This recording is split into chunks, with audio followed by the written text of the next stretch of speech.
Welcome to the Learning Pines YouTube. We hope this video helps.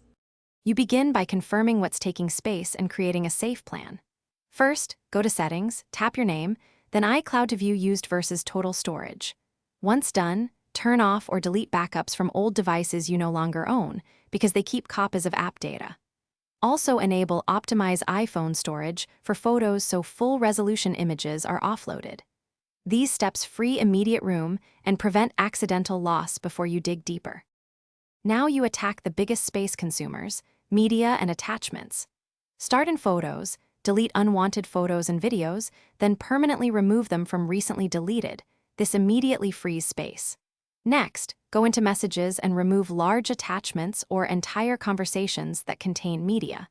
Make sure to check iCloud Drive and Mail for old attachments and files you can delete or move off iCloud. If apps are rarely used, offload them. Once done, verify storage numbers to track progress. Finish by confirming the cleanup. Check iCloud storage again and then restart your devices so the cloud and device sync. If you still need more room, consider upgrading to iCloud Plus for extra storage.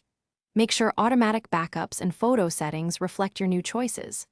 Troubleshooting tip: if deleted items don't free space, sign out of iCloud and sign back in. Ensure your device runs the latest OS, and if issues persist, contact Apple support because stuck sync states sometimes need server-side fixes. Thanks for watching. Consider subscribing if we helped you.